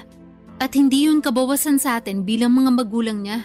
Madali lang sa'yo ang sabihin yan kasi hindi naman ikaw ang pagtatawanan ng mga tao kung sakaling bakla nga yung anak natin. Ako ang pagtatawanan ng lahat ng tao. At ba't mo iisipin yung tingin ng ibang tao? Bakit? Sila ba ang nagpapakain sa atin? Wala namang ambag sa buhay natin yung mga yan ah. Wala ka na ba talagang kahihiyan? Basta. Sabihan mo yung anak mo na magbago na siya. Kung hindi, tatamaan sa akin yan. Kung meron man dito ang dapat na magbago, ikaw yun. Napakamapanghusga mo. Nagwawala ka na dyan. Ni hindi mo pa nga tinatanong o kinakausap yung anak mo eh. Tatanungin? Kakausapin? Para saan pa? Para mauwi lang sa dramaan yung usapan namin. Hindi. Pagka-uwi niya galing sa eskwela, papaluin ko yan hanggang sa magtanda. Huwag na huwag kang magkakamali na gawin yan. Sinasabi ko sa'yo, ako ang makakalaban mo. Kaya nagkakaganyan yan eh, kasi kinukonsinti mo. At kaya ka nagkakaganyan kasi ang liit ng utak mo. Hindi ka marunong umintindi. Yung galit mo lang ang pinapairal mo. Flora, sa lahat ng tao, ikaw ang nakakaalam kung bakit galit na galit ako sa mga bakla. Ang totoo niyan, wala na naman akong problema sa mga bakla eh. Pero yung makita ko yung nag-iisa kong anak na unti-unting nagiging bakla, malaking problema sa akin yun. Hindi ako naniniwala na wala ka ng problema sa mga bakla. Kasi kung totoong natanggap mo na sila, hindi ka magkakaganyan ngayon. Utang na loob! Ba't mo ba kasi ako pinipilit na tanggapin sila? Hindi sa pinipilit kita na tanggapin mo sila. Yung sa akin lang naman, kung hindi mo sila matanggap sa kung ano sila, sana naman respetuhin mo pa rin sila bilang tao. Alam mo, napapaisip na nga ako eh. Siguro kasalanan mo ang lahat ng to. Nung buntis ka, pinaglihi mo ba yung anak natin sa bakla? Hayop ka! Kung nahihirapan kang tanggapin ang anak natin, pwes ako tatanggapin ko siya ng buong buo. Ibibigay ko sa kanya ang pagmamahal na hindi mo kayang ibigay sa kanya. At sa inyong dalawa, mas pipiliin ko ang anak natin. Asawa lang kita, Kyle. Pwedeng-pwede kitang palitan kung kailan ko gusto. Mahal, I'm sorry. Yung sa akin lang naman. Ayoko na minamalit at kinukutsa yung anak natin. Sana naiintindihan mo ko. Kung merong mang dapat umintindi at umunawa sa anak natin, tayo yun. Anong klase mga magulang tayo kung tayo lang din ang unang huhusga sa kanya? Kyle naman, sana naman matutunan mong tanggalin yung puot at pagkamuhi mo sa mga taong iba sa atin. Hindi mo ba nakikita? Unti-unti mong sinisira ang pamilya natin ang dahil sa galit mo na yan. Promise, magbabago na talaga ako. Ito na yung huling beses na pag-uusapan natin to, ha? I love you. Siguraduhin mo lang talaga na magbabago ka na. Kasi kung hindi, pinapangako ko sa'yo na lalayasan ka namin. Asawa lang kita, Kyle. Inuulit ko. Pwedeng-pwede kitang palitan kung kailan ko gusto. Pero yung anak ko nag-iisa lang yon. Seryoso ka talaga?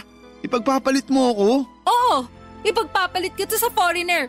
Ah, ganun na. Ha? Ano ba, Kyle? Tigilan mo na nga yan. May kiliti ako dyan. Ano ba? Eto naman, pinapatawa lang kita. Wag mo naman ako ipagpalit oh. Hindi ko kakayanin kung mawawala ka sa akin. Ang tagal kaya kitang niligawan. Oo. At ako naman tong tanga, nagpadala ako sa scam mo. Uy, grabe siya. Pero seryoso, sana mahalin mo yung anak natin higit pa sa pagmamahal na binibigay mo sa akin. Ipangako mo rin sa akin na tatanggapin mo yung anak natin ng buong buo. Oo na. Totoo ba? Oo, pangako yan. At pwede bang tigilan mo na nga yung pagwawala mo? Nagmumukha kang gorila tuwing nagwawala ka eh. May gorilya ba na ganito kagwapo? Kapal ang mukha mo. Hanggang ngayon, gwapong-gwapo ka pa rin sa sarili mo. Diyan ka na nga, magluluto pa ako.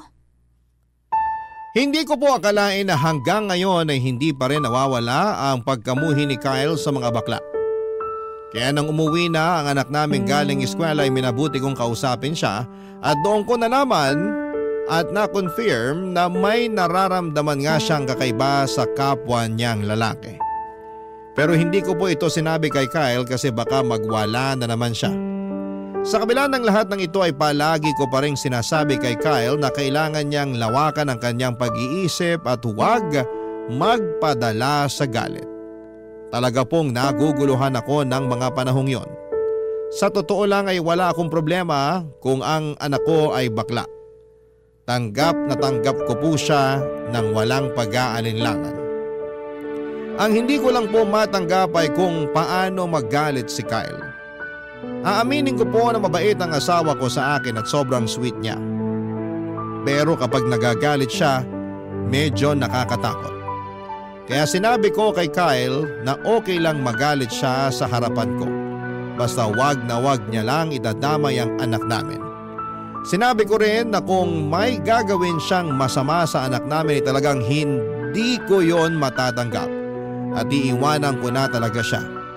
At sa awa ng Diyos ay mukhang nakinig naman si Kyle at pinakitunguhan niya ng maayos ang anak namin. Pero unti-unti ring napansin ng anak namin na medyo lumalayo ang loob ng tatay niya sa kanya. Kaya ang ginawa ko na lamang, ako ang bumabawi sa anak ko at ako ang nagpupuno sa lahat ng pagkukulang ni Kyle. Para kahit papaano ay hindi maramdaman ng anak namin na may kulang sa kanya, Papa Dudut. Barangay Love Stories. Barangay Love Stories. Hindi ko na ulit nakitang umiinit ang ulo ni Kyle at ako naman ay abala pa rin sa pagtatrabaho at pag-aasikaso ng bahay. Pero Papa Dudut, habang tumatagal ay mas lalo ko lang napapansin na lumalayo na ang loob ni Kyle sa anak namin. At kahit na anong gawin, ang anak ko ay mas lalong nagiging malinaw na nandidiri at naiilang na si Kyle sa sarili niyang anak. At ang totoo niyan ay naaawa na rin ako sa anak ko kasi mas lalo ko nang nahalata na nangungulila siya sa pagmamahal ng isang ama. May isang beses na kinausap niya ako at ang sabi niya sa akin na naiinggit daw siya sa mga kaklase niya kasi maganda daw ang relasyon nila sa mga tatay nila. Kaya gabi-gabi ko po talagang ipinagdarasal na sana'y dumating na yung araw na magkaayos na yung mag-ama. Na sana'y dumating na yung araw na maramdaman ng anak ko na buo at kumpleto ang pamilya niya. Kaya nagkaroon ako ng plano para mawala na yung ilangan sa pagitan ng mag-ama ko. Isang gabi ay kinausap ko si Kyle at sinabi ko sa kanya na siguro'y panahon na para kausapin niya yung anak namin. Kasi kapag kinausap niya ito ay baka mas tumibay yung relasyon nila bilang mag-ama. At bago nag-usap yung mag-ama ko ay sinabi ko kay Kyle na dapat ay lawakan niya yung pag-iisip niya at unawain niya yung anak namin. At mukhang sumang-ayon naman si Kyle sa sinabi ko. Noong nag-usap na ang mag-ama ko ay dumiretso na muna ako sa kusina para magluto. Pero Papa Dudut, mukhang nagkamali ako sa plano ko na ito. Hindi naging maganda ang pag-uusap nila ng anak ko. At sa halip na maging solusyon ay nagbigay pa ito ng mas matinding alitan sa pagitan nila. Natutunan ko na kung minsan kahit na ang pinakamaganda na intensyon ay maaaring magdulot ng mas malaking problema. At ang tunay na solusyon ay maaaring hindi laging ayon sa plano, Papa Dudut.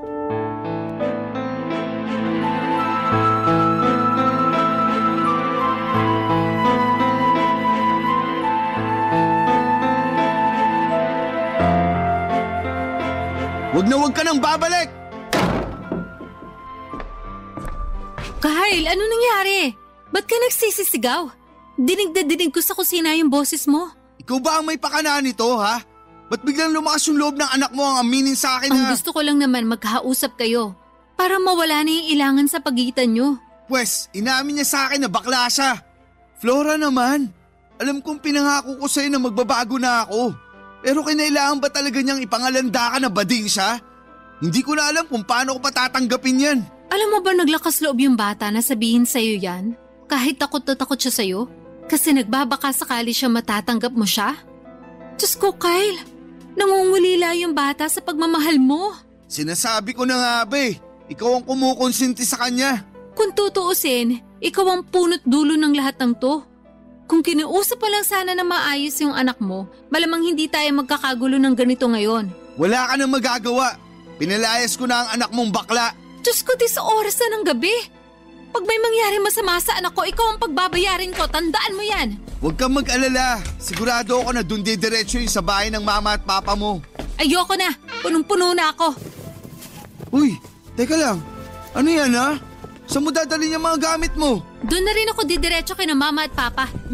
Hindi ka alis. Dito ka lang. Bitawan mo nga ako. Alam mo kung ano yung pinakamasakit sa akin, ha? Yung hindi mo kayang ibigay sa sarili mong anak ang pagmamahal na matagal mo nang binibigay sa akin.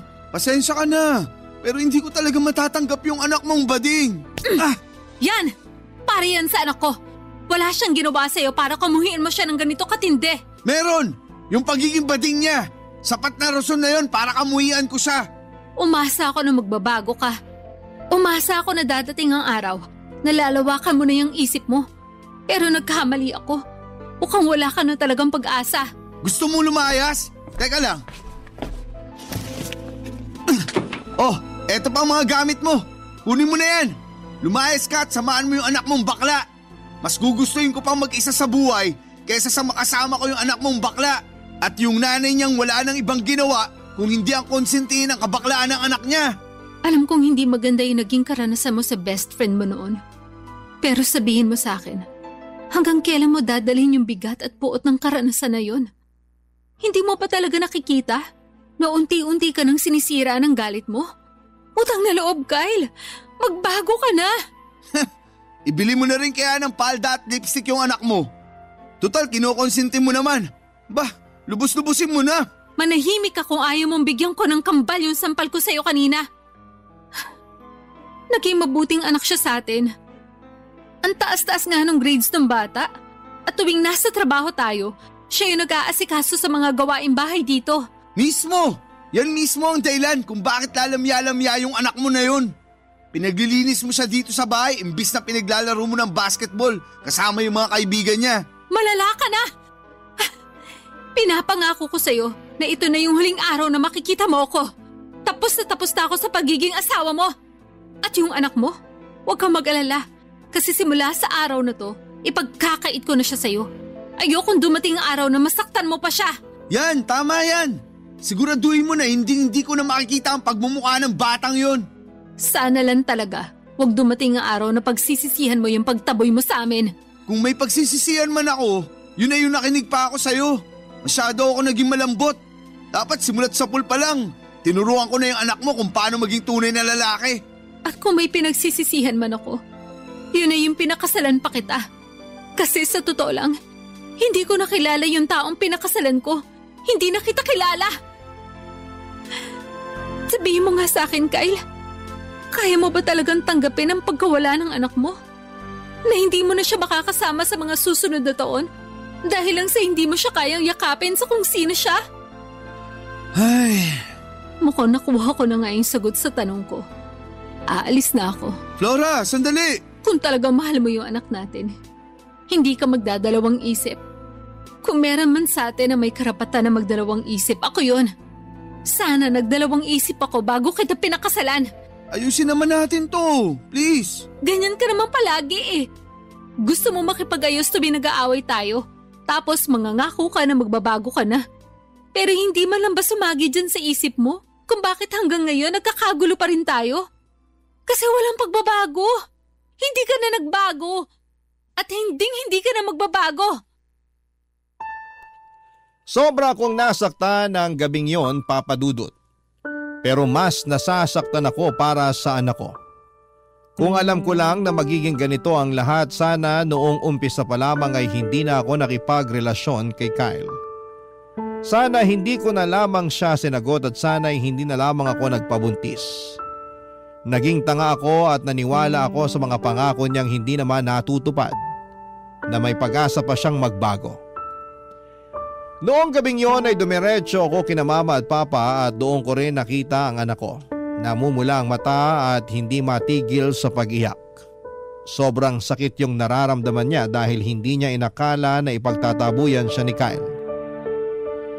Sa mga oras na yon ay buo na ang desisyon ko na makipaghiwalay kay Kyle. Doon muna kami titira ng anak ko sa bahay nila mama at papa. Gaya nga ng sabi ko, Papa Dudut, mas mabuti nang wala ng tatay ang anak ko kesa magkaroon siya ng tatay na mapanakit at mapanghusga. Dumaan ang mga linggo at naging magaan ang buhay namin sa piling ng mga magulang ko. Sobrang saya nila mama at papa kasi araw-araw nilang kasama ang apo nila. May isang beses na pumunta si Kyle sa bahay ng mga magulang ko, pero pinaalis ko rin siya. Oo, asawa ko pa siya sa papel pero hindi ko na kaya siyang makita pa. Tuwing naisip ko ang anak ko na umiiyak dahil sa ginawa ni Kyle, lalo ko lang nararamdaman na tama ang naging desisyon ko na layuan na siya. Sa mga sumunod na linggo ay hindi na nagparamdam sa amin si Kyle, Papa Dudut. Aaminin ko na lungkot ako ng kaunti. Pero sabi ko sa sarili ko, siguro nga ay mas mabuti na rin yung ganito.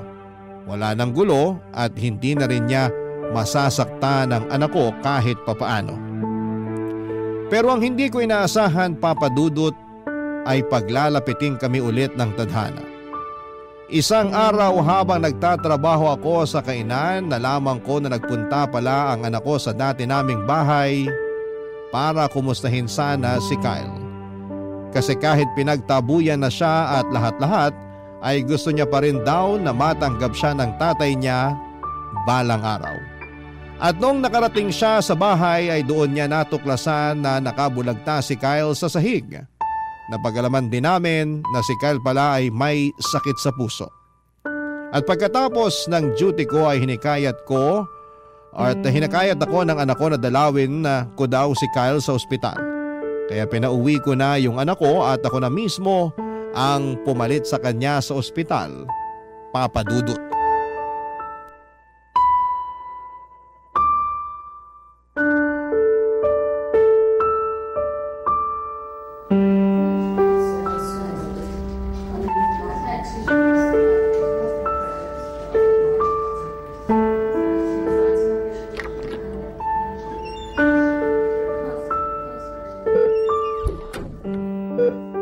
Anak, ikaw ba yan? Kyle, Laura, mahal. pinauwi ko na yung anak mo. Ako na muna magbabantay sa'yo dito. Hindi nyo naman kailangan gawin to eh. Alam mo ba na yung anak mo mismo may gusto na dalawin kita? Sising-sisi ako sa mga nagawa ko sa inyo noon. Hindi ko akalain na yung batang kinamumuhian at pinandidirihan ko ay hindi nyo tutulong sa akin. Kung hindi dahil sa kanya, malamang pinaglalamayan nyo na ako ngayon. Aaminin ko. Hanggang ngayon, hindi pa rin humuhupa yung galit ko sa'yo. Dapat lang talaga na magpasalamat ka sa anak mo. Alam mo ba na grabe yung trauma na inabot niya sa'yo? Halos hindi makakain yung bata nung araw na pinalayas mo siya. At hanggang ngayon, naaalala niya pa rin lahat ng mga masasakit na salitang sinabi mo sa kanya. Sana mapatawad niyo pa ako. Pinapangako ko na babawi ako sa inyo. Huli na ang lahat. Kung gusto mong bumawi sa anak mo, hindi kita pipigilan. Pero yung sa atin, matagal ko nang tinapos yon. Hindi mo na ba talaga ako mapapatawad? Kayang-kaya kitang patawarin. Pero yung magkabalikan tayo, ibang usapan na yon. Alam kong marami akong nagawang pagkakamali. At kung may babalik ko lang sana yung panahon, hindi ko gagawin yung mga nagawa ko sa anak natin. Hindi na sana tayo humantong sa ganito kung napagtanto mo yan nung umpisa pa lang. Hindi ako nagkulang sa pagpayo sa'yo, pero ikaw tong napakatigas ang puso. Sawang-sawa na ako sa mga pangako mo na napapako. Mukhang nakapag-desisyon ka na nga. Kung ganon, rerespetuhin ko yun. Pero pinapangako ko, kapag nakalabas na ako dito, babawi ako sa anak natin. Pero kung sakaling magbago pa ang isip mo, andito lang ako. Handa akong mahalin ka ulit. Masyadong malaki ang hinihingi mo sa akin, Kyle. Kung tutuusin, ilang beses na nga kitang pinagbigyan eh. Siguro kung ako yung pinagmalupitan mo, mas matatanggap ko pa. Pero hindi eh. Binuhos mo lahat ng puot mo, lahat ng galit mo, at lahat ng trauma mo sa anak natin. Pero sa kabila ng lahat ng yon, alam mo ba na takot yung bata nung nakita kanyang nakahandusay sa sahig? Patunay lang yon na sa kabila ng ginawa mo sa kanya, mahal na mahal ka pa rin ng anak natin. I'm sorry. Hindi ko alam kung mapapatawad ko ba ang sarili ko sa lahat ng nagawa ko. Huwag ka sa akin mag-sorry. Doon ka sa anak mo humingi ng tawad. Pwede ba akong makiusap sa'yo? Ano yun? Pwede mo ba siyang pabalikin dito? Sabi kasi nung nurse, wala pa akong malay nung binantayan niya ako dito. Sige. Saglit, tatawagan ko lang. Oh, heto. Hello, anak? Salamat at niligtas mo ako Anak, patawad sa lahat ng nagawa ko sa'yo. Naging makasarili ako at buong buhay mo. Imbis na iparanas ko sa iyo yung pagmamahal ng isang ama, mas pinili kong kamuhian at pandirian ka. Kung may babalik ko lang ang panahon, hindi ko gagawin ang lahat ng mga ginawa ko sa'yo noon. Sana hindi pa huli ang lahat. Kapag nakalabas ako dito, hayaan mo ako makabawi sa'yo, Anak, masaya ako na nagkamati na rin tayo sa wakas. Mahal na mahal kita. Sige na, ibabalik ko na sa nanay mo tong cellphone. Hello, anak? Sige, hihintayin ka namin. Bye. O ayan, papunta na raw. Flora, wala na ba talagang pag-asa na magkabalikan tayo? Huwag mo na munang alalahanin yan. Ang pagtuunan mo ng pansin, yung pagpapagaling mo. Pero… Sige na, huwag ka na makulit. Siya nga pala, yung tungkol sa bayarin mo dito sa ospital, tutulong daw yung boss mo. Talaga? Oo, tinawagan ko yung boss mo kanina. At sila na daw yung bahala sa mga gastusin mo dito sa ospital. Mabuti naman kung ganon. Ngayon na wala ka nang poproblemahin, siguraduhin mo lang na babawi ka sa anak ko kapag nakalabas ka na dito. Panigurado yan. Tuluyan na ngang nagkabati ang mag-ama ko noong araw na yon, Papa Dudut. Pero hindi na muli kaming nagkabalikan ni Kyle at sa kabila ng lahat ng nangyari ay wala akong pinagsisihan sa desisyon ko. Ang priority ko ngayon ay ang anak ko at ang mga magulang ko. Kung sakali man na magkaroon ako ng panibagong asawa, sana yung taong tatanggapin at mamahalin ang anak ko ng buong buo. Walang labis, walang kulang. Pero ang totoo ay hindi ko alam kung kailan pa mangyayari yon. Kasi wala naman akong pera para sa pang-annulment. Pero okay lang sa akin ang ganitong buhay na kahit na wala akong katuwang sa buhay, at least nandiyan naman ang anak ko at ang mga magulang ko. Sapat na po sa akin yon. Sa puntong ito ay nagpapagaling pa rin si Kyle at patuloy siyang dinadalaw ng anak namin tuwing wala itong pasok. Masaya na ako na maayos ang relasyon ni Kyle sa anak ko. At nagpapasalamat talaga ako na sagot na ng boss ni Kyle lahat ng mga bayarin sa ospital. Mabuti na lamang po talaga at matagal nang nagtatrabaho si Kyle sa boss niya na yon. Kaya hindi ito nagdalawang isip na tulungan siya noong nasa ospital siya. Mabait pa rin talaga ang Diyos. Kasi kung hindi dahil sa boss ni Kyle, ay hindi ko talaga alam kung saan ako kukuha ng pera na pambayad sa ospital. Siguro'y marami sa mga kabarangay ninyo ang magagalit kung bakit hiniwalayan ko si Kyle habang nagpapagaling pa siya. Pero hindi nyo rin naman ako masisisi. Kasi ang iniisip ko na ngayon ay ang kapakanan ng anak ko. Kahit nagkapatawaran na kami, yung mga sugat na idinulot ni Kyle ay nananatili pa rin. Siguro ang maipapayo ko lang sa mga nakikinig ngayon, lalo na sa mga magulang, ay mahalin ninyo ang inyong mga anak at tanggapin ninyo sila ng buong buo. Dahil hindi lahat ng magulang ay deserving na magkaroon ng anak, pero lahat ng anak ay deserving na magkaroon ng magulang na magmamahal at mag-aalaga at iintindi sa kanila. Papa Dudut, hindi ko rin alam kung masaya o malungkot ba ang ending ng kwento ng buhay ko. Pero siguro, ang mga kabarangay ko na lang ang bahalang maghusga.